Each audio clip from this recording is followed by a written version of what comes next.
ஒரு கதை சொல்லிட்டா சார்.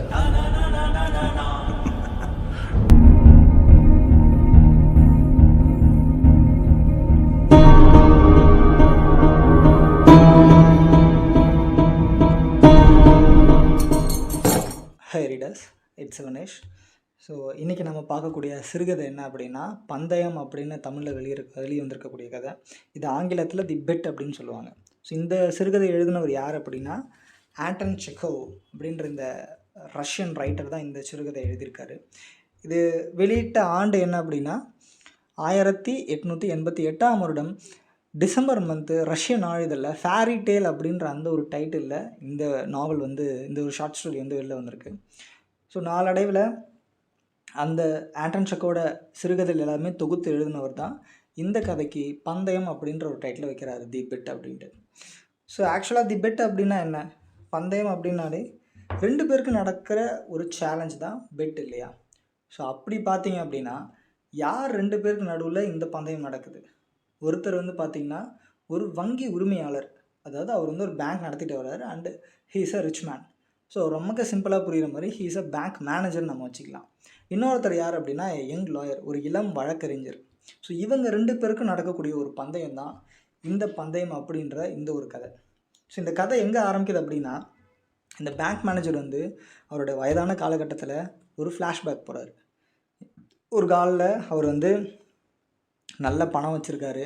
ஸோ அப்போ அவர் ஏதோ ஒரு போட்டியில் ஏதோ சம்திங் அவருக்கு பணம் அதிகமாக கிடச்ச அன்றைக்கி அவருடைய நண்பர்களெல்லாம் கூப்பிட்டு போயிட்டு பார்ட்டி வைக்கிறாரு. ஸோ கேசினோ பாரில் அந்த பார்ட்டி நடக்கிற இடத்துல தான் இந்த இளம் வழக்கறிஞரும் அந்த பார்ட்டியில் இருக்கார். இப்போது அந்த இடத்துல அந்த கேளிக்கை கிண்டல்கள் நிறைந்த அந்த ஒரு இடத்துல எல்லாருமே குடிச்சு கும்மாளம் கூத்து அந்த மாதிரி இருப்பாங்க இல்லையா? ஸோ இப்போது அந்த இடத்துல ஒரு சின்ன ஒரு விவாதம் வருது. என்ன அப்படின்னா மரண தண்டனை முக்கியமா, ஆயுள் தண்டனை முக்கியமா? மரண தண்டனை ஒரு மனுஷனுக்கு வேணுமா இல்லை ஆயுள் தண்டனை வேணுமா அப்படின்ற ஒரு கான்ட்ரவர்சி வருது. ஸோ அங்கே இருக்க எல்லாருமே என்ன சொல்கிறாங்க, ஒருத்தர் என்ன சொல்கிறார், இல்லை ஆயுள் தண்டனை தான் முக்கியம், இயற்கையாக கொடுத்த உடம்பை இயற்கையை தான் எடுக்கணும், இன்னொருத்தர் கொல்றதுக்கு எந்த உரிமையும் கிடையாது அப்படின்னு ஒருத்தர் சொல்கிறார். இன்னொருத்தர் என்ன சொல்ல, இல்லை ஒருத்தன் ஆயுசு முழுக்க சாவறதுக்கு அடுத்த நாளே செத்துடலாம் இல்லையா அப்படின்னு. ஸோ இந்த மரண தண்டனை முக்கியமாக இல்லையா அப்படின்ற இந்த ஒரு டைட்டிலுக்கு ஒரு நல்ல ஃபிலிம் சஜஸ்ட் பண்ணோம் அப்படின்னா நீங்கள் விரும்மாண்டி படம் பார்த்தீங்க அப்படின்னா மரண தண்டனை முக்கியமாக இல்லையா அப்படின்ற அந்த ஒரு டைட்டில் ரொம்ப அழகாக கமல் சார் சொல்லியிருப்பார். So coming to the story, இப்போது அந்த ஒரு சின்ன சர்க்கிள்குள்ளே ஒரு கான்ட்ரவர்சி வருது. இப்போ இந்த யங் லாயர் என்ன சொல்கிறாருன்னா அந்த கான்ட்ரவர்சியில் yes existing is main thing, வாழ்கிறது ரொம்ப முக்கியம், என்ன நடந்தாலும் அவனுக்கான தேவையை மனுஷனுக்கான தேவையை ஒருத்தன் கொடுத்துட்டான் அப்படின்னா அவன் என்னன்னாலும் வாழ்ந்துருவான், எக்ஸிஸ்டிங்காக இருக்கிறது ஒரு மேட்ரே இல்லை அப்படின்னு சொல்கிறான். ஓகே, இந்த இடத்துல தான் அந்த பந்தயம் உருவாகுது. எப்படின்னா அப்படின்றியா நீ, ஒருத்தன் என்ன கொடுத்தாலும் ஒருத்தன் வாழ முடியுமா, என்கிட்ட பணம் இருக்குது, நான் இவ்வளோ பணம் வேணால் தருவேன், உன்னால் தனிமை சிறையில் இருக்க முடியுமான்னு சொல்லி அந்த பேங்க் மேனேஜர் யங் லாயரை கேட்க இவன் என்ன சொல்கிறான், என்னால் முடியும், உன்னால் முடிஞ்சது கூட எவ்வளோ தருவேன் நீ அப்படின்னு கேட்குறான். நான் 2 லட்சம் ரூபில் தரேன் உனக்கு. 2 லட்சம் ரூபில் அப்படின்னா ரஷ்யாவில் ரூபில் அப்படின்றது அவங்க கரன்சியோட பேர். ஸோ நம்ம நாட்டுக்கு கன்வெர்ட் பண்ணும்போது லைக் 2 கோடி ரூபாய். நான் உனக்கு 2 கோடி ரூபாய் தரேன், உன்னால் எத்தனை வருஷம் இருக்க முடியும் அப்படின்னா, நீ 5 வருஷம் இருந்துட்டா நான் உனக்கு 2 கோடி ரூபாய் தரேன், 5 வருஷம் என்ன 15 வருஷம் நான் இருக்கேன் அப்படின்னு சொல்லிட்டு இந்த வழக்கறிஞர் சொல்கிறான். உடனே அங்கே இருக்க சபையில் ஒரு சலசலப்பு உண்டாகுது. என்ன அப்படின்னா, இன்னும் இவனுக்கு 2 பேரும் ஒரு முட்டாள்தனமான ஒரு முடிவு எடுக்கிறானுங்க, இது சரியில்லை அப்படின்னு சொல்லி எல்லாருமே கூப்பிட்டு சொன்ன உடனே 2 பேருக்கும் நடக்கிற ஒரு ஈகோவோட கிளாஷ் தான் இந்த பெட்டு. லைக் இவங்கிட்ட நிறைய பணம் இருக்குது, இவங்கிட்ட நிறைய தைரியம் இருக்குது, எது ஜெயிக்குது? ஓகேவா? ஸோ வெல்த்தா விஸ்டமா? ஸோ எது இவனுக்கு ஜெயிக்குது அப்படின்னு கொண்டு வராங்க. இப்போ என்ன நடக்குதுன்னா அந்த இடத்துல அக்ரிமெண்ட் போடுறாங்க. லைக் இது 15 இயர்ஸ் நான் தனிமை சிறையில் இருக்க ஒத்துக்கிறேன், அப்படி இந்த லாயர் 15 வருஷம் இந்த தனிமை சிறையில் இருந்துட்டான் அப்படின்னா அவனுக்கு 2 கோடி ரூபாய் இந்த பேங்க் மேனேஜர் இவருக்கு கொடுக்கணும். ஸோ இதுதான் அக்ரிமெண்ட். ஓகே அப்படின்னு சொல்லிட்டு அந்த கேசினோ பார்லேயே அந்த அக்ரிமெண்ட் கையெழுத்திடப்படுது.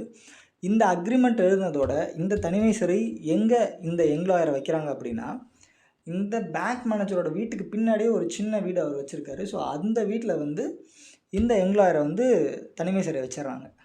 ஸோ அந்த இடத்துல பார்த்தீங்கன்னா ஒரே ஒரு ஜன்னல் மட்டும்தான் இருக்கும்.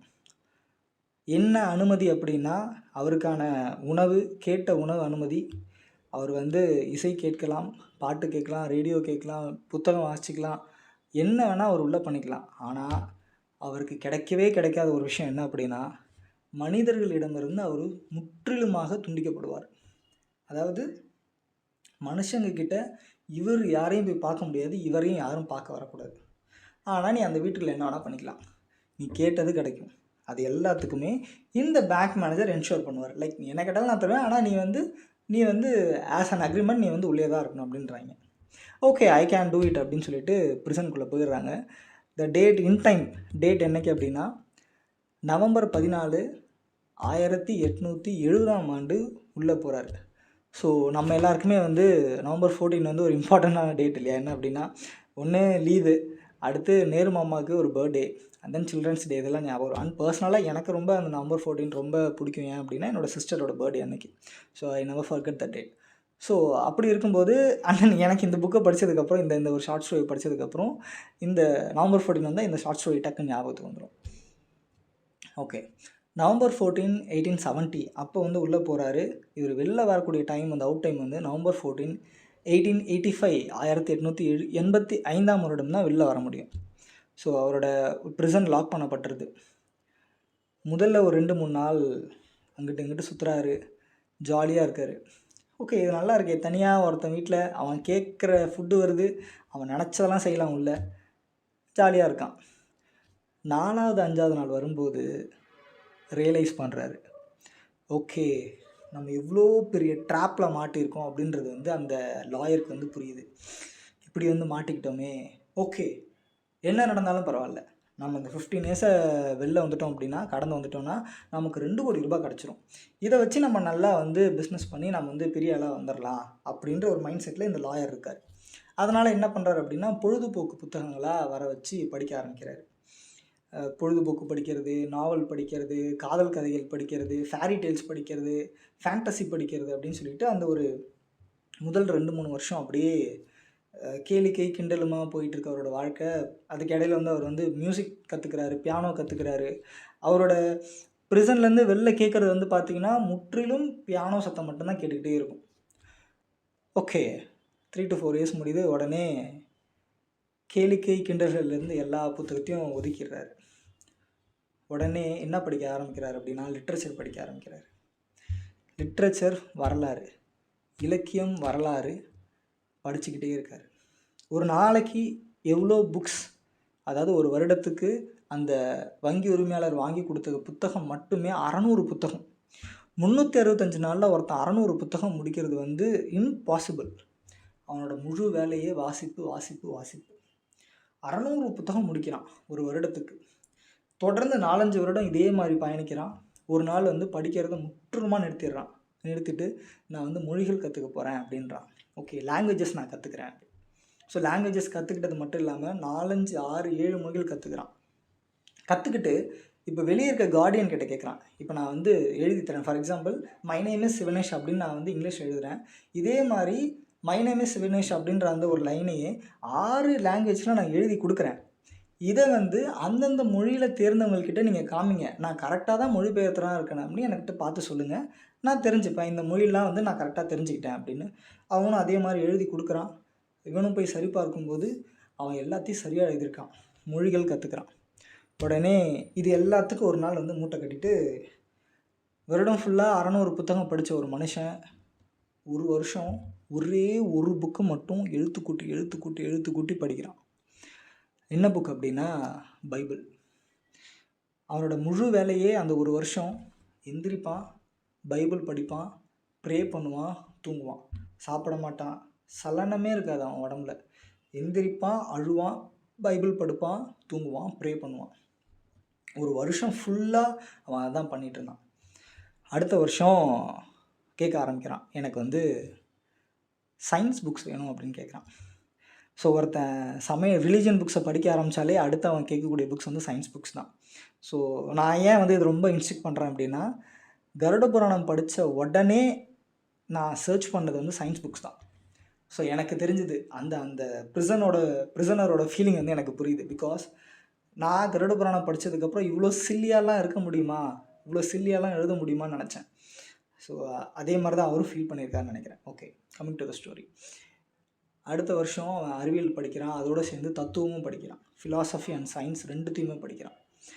ஒரு நாள் இது எதுவுமே தேவையில்லைன்னு முற்றிலுமாக கம்ப்ளீட்டாக படிக்கிறதே ஓரம் கட்டிட்டான். ஸோ இதெல்லாம் நடந்துகிட்டு இருக்கும்போதே பார்த்தீங்க அப்படின்னா இந்த பேங்க் மேனேஜருக்கு அவர் சேர்த்து வச்ச சொத்து எல்லாமே பறி போகுது. அவர் பேங்க் திவால் அடையுது, வீடு ஜப்தி பண்ணிடுறாங்க, கையில் சல்லி காசு இல்லை. இப்போது நவம்பர் 14, 1885 வந்துருச்சு. 1 டே பிஃபோர், அதாவது அந்த 14க்கு முன்னாடி 1 டே பிஃபோர் வந்து என்ன யோசிக்கிறார் அப்படின்னா, நாளைக்கு இவன் வெளியே வந்துட்டா என்கிட்ட கொடுக்கறதுக்கு காசு இல்லை, ஆனால் அக்ரிமெண்ட் போட்டிருக்கோமே, இவன் வெளியே வந்து காசு எங்கடான்னு என்னை கேட்டுருவானே, எனக்கு ரொம்ப அசிங்கமாக போயிடுமே, இப்போ நான் என்ன பண்ணுறது, என்கிட்டையுமே கடன் வாங்குறது கூட என்கிட்ட காசு இல்லையே அப்படின்னு சொல்லி அந்த பேங்க் மேனேஜர் வந்து ரொம்ப புலம்புறாரு. ஸோ புலம்பிகிட்டே வந்து ஒரு முடிவு எடுக்கிறார். என்ன முடிவு எடுக்கிறாருன்னா, இவன் வெளியே வரத்துக்கு முன்னாடி இவனை நாம் கொன்னுடணும், இவனை நாம் அந்த ரூம்லேயே சாவடிச்சிட்டோம் அப்படின்னா இவன் நம்மக்கிட்ட காசு கேட்க மாட்டான், நாம் இந்த அக்ரிமெண்ட்லேருந்து தப்பிச்சிடலாம், இவன் தனிமையாக இருந்தே செத்துட்டான்னு ஊர் நம்பிடுவாங்க அப்படின்னு சொல்லிட்டு இந்த பேங்க் மேனேஜர் முடிவெடுத்து அந்த ஒரு நாள் நைட்டு, அந்த 13th நைட் அன்னைக்கு அவனோட ப்ரிசனுக்குள்ளே லாக் ஓப்பன் பண்ணிவிட்டு யாருக்கும் தெரியாமல் உள்ளே போகிறாரு. உள்ளே போனால் அவன் வந்து அந்த டேபிளில் வந்து தலையை படுத்து வச்சுருக்கான். அவன் உடம்புல கொஞ்சம் கூட அசைவே இல்லை, ஒரு உயிரற்ற பிணமாக படுத்து கிடக்கிறான். அவன் உடம்புல கொஞ்சம் கூட சலனம் இல்லை, ஆனால் உயிர் மட்டும் இருக்குது. இவன் என்னென்னமோ சத்தம் போட்டு பார்க்குறான், அவன் நகரவே இல்லை. கடைசியில் பார்த்தா முன்னாடி வந்து ஒரு லெட்டர் எழுதி வச்சுருக்கான். அவன் அந்த லெட்டரை எடுத்து வாசிக்க ஆரம்பிக்கிறான். அந்த லெட்டரில் என்ன எழுதியிருக்கு அப்படின்னா, ஒரு தலை சிறந்த வாக்கியத்தை நான் படிச்சுட்டு அதை சொல்கிறதுக்கு யாருமே இல்லாத கொடுமை எனக்கு தான் தெரியும். இந்த உலகத்தின் தலை சிறந்த உணவை யாருமே இல்லாமல் தனியாக உட்காந்து சாப்பிட்ற வழி எனக்கு தான் தெரியும். இந்த உலகத்தில் வந்து பணம் இருந்தால் எல்லாத்தையும் அடைஞ்சிடலான்னு சொல்லுவாங்க. லெட்டர் எழுதுதான், இந்த உலகத்தில் பணம் இருந்தால் எதை வேணால் சாதிச்சலான்னு நினச்சிக்கிட்டு இருந்தேன், ஆனால் பணம் இருந்தால் எதையுமே சாதிக்க முடியாது. உன் கூட பழகிறவங்க இல்லை, உன் கூட சந்தோஷத்தை பகிர்றதுக்கு, துக்கத்தை பகிர்றதுக்கு, வெளியே கூட்டிகிட்டு அரட்டை அடிக்கிறதுக்கு, உனக்கு ஃப்ரீடமாக நீ நினச்சதை செய்யக்கூடிய ஒரு விஷயம் இல்லை அப்படின்னா உன்கிட்ட எவ்வளோ பணம் இருந்தாலும் ஒன்றுமே பிரயோஜனம் இல்லைன்னு எனக்கு இந்த தனிமை சரி புரிய வச்சிருச்சு. நான் வந்து பணம் இருந்தால் என்ன வேணால் பண்ணிடலாம்னு நினச்சிட்டு இருந்தேன், ஆனால் இது எல்லாத்தையும் இந்த ப்ரிசன் வந்து எனக்கு காட்டி கொடுத்துருச்சு. அதே மாதிரி ஒருத்தனுக்கு அறிவு இருந்தால் என்ன வேணால் பண்ணிடலாம் அப்படின்னு சொல்லிட்டு உலகத்தோடு இருக்க எல்லா புக்கையும் நான் உட்காந்து படிச்சுட்டேன். அவ்வளோ புக்ஸ் படித்தேன் நான். எனக்கு வந்து அறிவு வேணும் வேணும் வேணும் வேணும்னு சொல்லி அவ்வளோ புக்ஸ் படித்தேன். ஆனால் எதையுமே ஷேர் பண்ணுறதுக்கு இல்லாமல் இருக்க ஒரு அறிவு வந்து என்ன அறிவு?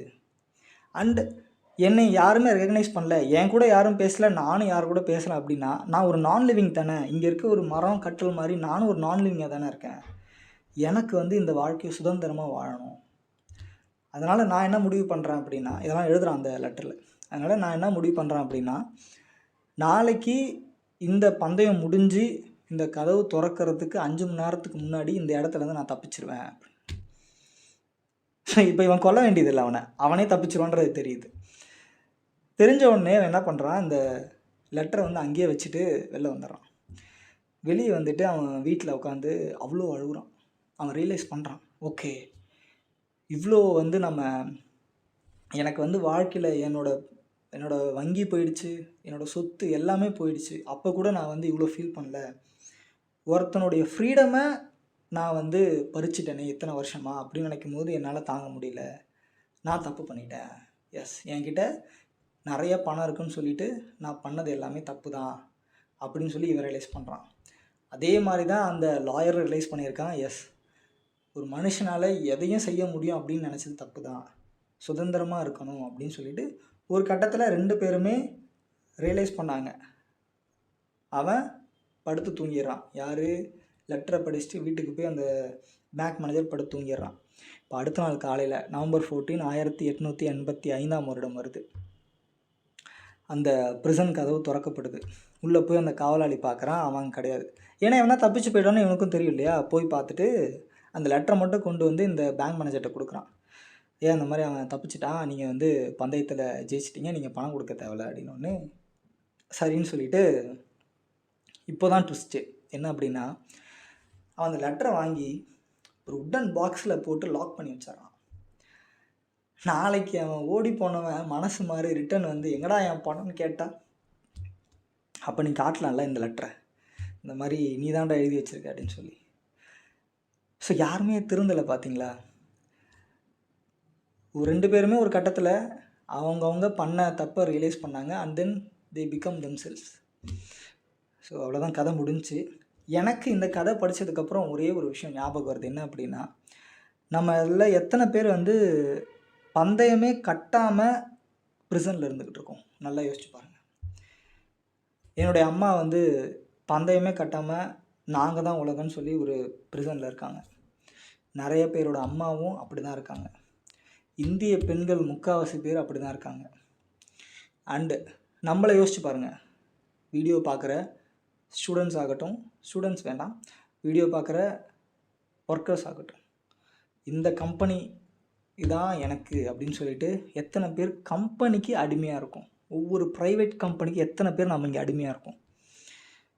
அவன்கிட்டையாவது அந்த லாயர்கிட்டையாவது இத்தனை கோடி ரூபாய் வரும்னு நினச்சி அவன் வந்து ஏற்றுக்கிட்டு இருந்தான். நமக்கு எவ்வளோ வரும்னே தெரியாமல் பல வருஷம் நம்ம அவனுக்கு அடிமையாக இருக்கும். நம்ம சுதந்திரத்தை எல்லாத்தையும் விட்டுட்டு ஒரு நல்ல ஃபங்க்ஷனுக்கு எதுவுமே போக முடிய மாட்டேங்குது. அண்ட் அதே மாதிரி பார்டர்ஸ் யோசிச்சு பாருங்கள். இந்தியா அப்படின்ற அந்த பார்டர் எடுத்துட்டிங்க, லாங்குவேஜ் அப்படின்ற அந்த ஒரு பார்டர் எடுத்துட்டிங்க, வேலட் அப்படின்ற அந்த ஒரு பார்டர் எடுத்துட்டிங்க அப்படின்னா everyone is equal, Bob மர்லியோட கோட்டுக்கு. ஸோ நம்ம எல்லாருமே ஒரு ப்ரிசனுக்குள்ளே தான் இருக்கும். So what is the main thing is freedom. So உங்களுடைய ஃப்ரீடமை எக்காரணத்தை கொண்டும் யாருக்காகவும் விட்டு கொடுக்கக்கூடாது அப்படின்ற ஒரு மெயின் திங்கை இந்த கதை ஆழமாக சொல்லுது. அண்டு எனக்கு ரொம்ப ஃபேவரட்டான கதை. நான் எப்போல்லாம் வந்து ரொம்ப டவுனாக ஃபீல் பண்ணுறேனோ அப்போ வந்து இந்த கதையை படிச்சுக்கிடுவேன். ரொம்ப ஷார்ட் ஸ்டோரி தான், ஒரு 20 மினிட்ஸில் படிச்சிடலாம். பட் எப்போ படித்தாலுமே அவ்வளோ இன்ட்ரெஸ்டிங்காக இருக்கும் இந்த ஸ்டோரி.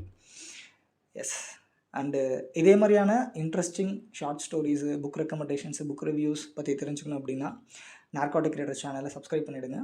அண்ட் நான் இங்க் அண்ட் திங்க் அப்படின்ற ஒரு புக் கிளப் ரன் பண்ணிட்டு வரேன். ஸோ அந்த புக் கிளப்புடைய ஃப்ரீ லிங்க் வந்து டிஸ்கிரிப்ஷனில் கொடுத்துக்கிறேன், நீங்கள் பார்த்துக்கலாம். ஸோ அடுத்த வீடியோ பார்த்தீங்கன்னா நெக்ஸ்ட் ஃப்ரைடே 4 PM லான்ச் ஆகும். Until then bye from Sivanesh.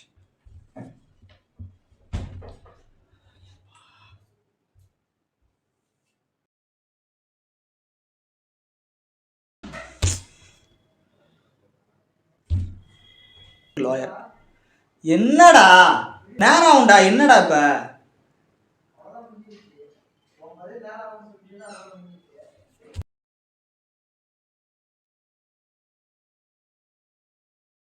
அஞ்சு வருஷம் என்ன 15 வருஷம் நான் வந்து அந்த